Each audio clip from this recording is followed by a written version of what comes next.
add value to your business, or do you want to just be this administrative person? And often if you look at your talent team and the caliber of talent in your company, they correlate. You could hire the best person for the job if they were in your candidate pool. All these individual employees, one by one, together, their voices all come together to articulate the culture of the company. I don't know if there's such a thing as customer loyalty in the recruiting space, but I want to know that this recruiter is in my corner and working in my best interests. Good morning. Mike, I think the caffeine may be kicking in 2 cups later, I think, and plenty of hubbub around us here at HR Tech. How's your morning coming? It's been great. Day 2's off to a rapid start. You hear the din of the crowd in the background. Yep. Fully caffeinated crew here. Exactly. We're ready to go. You definitely need it. This is a marathon, not a sprint, or maybe it's a sprinting marathon if we're being honest with ourselves here. And to continue that trend, that marathon sprint, we have Rick Bell sitting with us. Rick, welcome to the table. Oh, thanks, Sean. Appreciate it. Absolutely. So Rick is the managing editor at Human Capital Media, the leading voice for companies that care about their people. That means something to us here at Intello. And in short, HCM is a publishing group dedicated to providing organizations with the tools and insights necessary for success. Some of their brands include Chief Learning Officer, Workforce, and Talent Economy. So really excited to have you join us, Rick, and kind of excited to get the ball rolling. Yeah, no, this is great. I haven't really had a chance to get a feel for the conference yet. I mean, basically, we're still in day 1. I mean, yeah.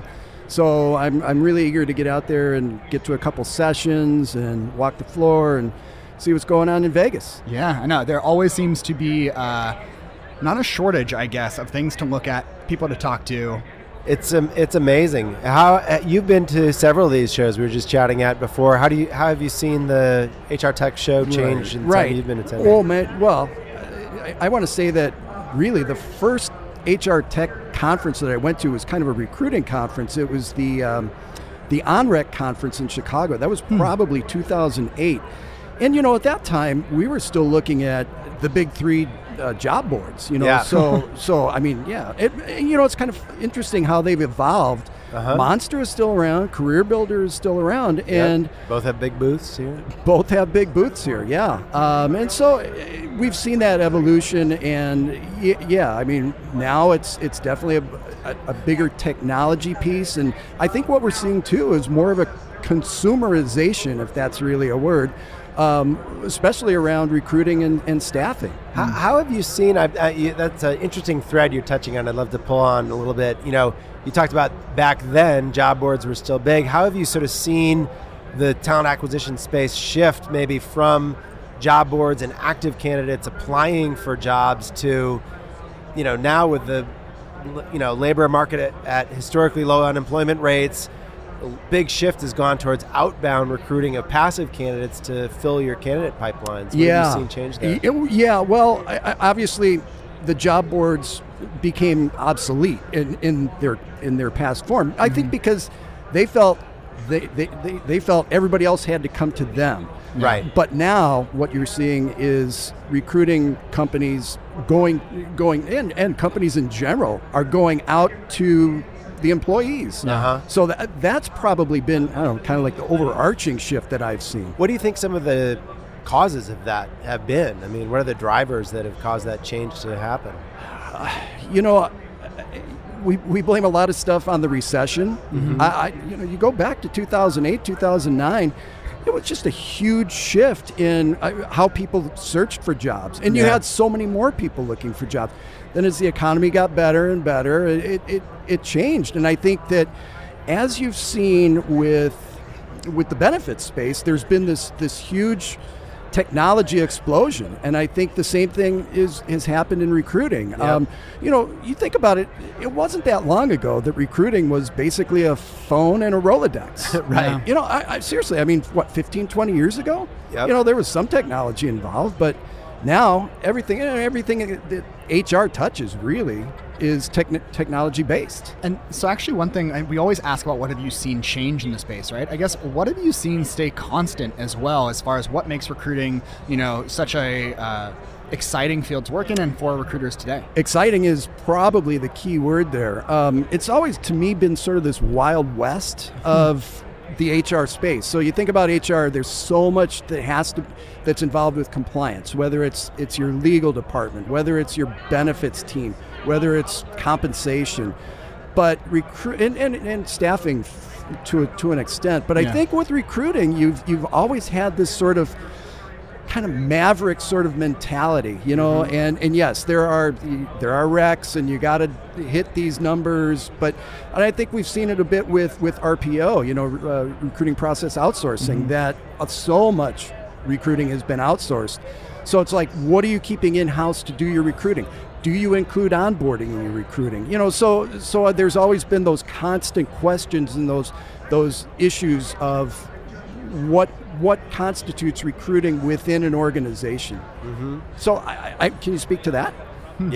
Yeah, no, it's a big change, I think, in a lot of organizations. You see customers or talent acquisition organizations really almost rethinking from core principles how they bring talent into their organization. So Rick, we were talking just before this podcast started about the overall changes in recruiting process and recruiting automation as a new sort of category of technology that a lot of companies are embracing. What parts of that recruiting process do you think are most easily automated and perhaps giving recruiters more time to spend on the human parts of recruiting? Well, I guess you could say the ATS, the applicant tracking system, but that's being customized, right? Because you have to consider unconscious bias. One thing too, it's just like, video recruiting, video interviewing has never really taken off, and that's been a constant topic here at these events. And so I think there are still some constants, but you have to customize your recruiting process in order to, like we were talking about with emojis and bitmojis, so texting has become ubiquitous. In the recruiting space. I find that to be really interesting. Now, I'm pretty old school, and so if somebody, I swear to God, if somebody sent me an emoji or a bitmoji in a text and I was applying for a job, it's just like, are you trying to patronize me?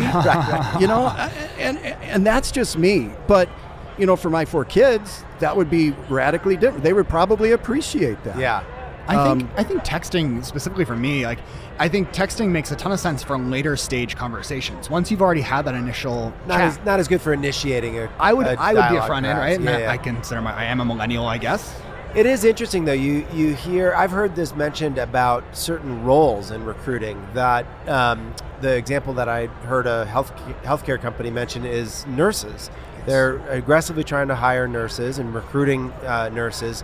Nurses they're not really on social media. They're not using phones or email. It's text. That's the way you reach that audience. And so I do think for certain roles that are, and we also see a trend, I think, towards more of these mid-skilled roles that didn't maybe necessarily used to be outbound sourcing of passive candidates, wasn't how you filled nursing roles or truck driver roles or other roles like that in the past.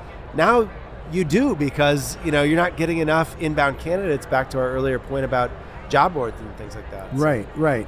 Yeah, so that's a trend that's going to continue, because as the workforce gets younger and Generation Z really becomes a big part of the workforce, it's communication, and that's how they understand communication and the way that they respond and respond positively.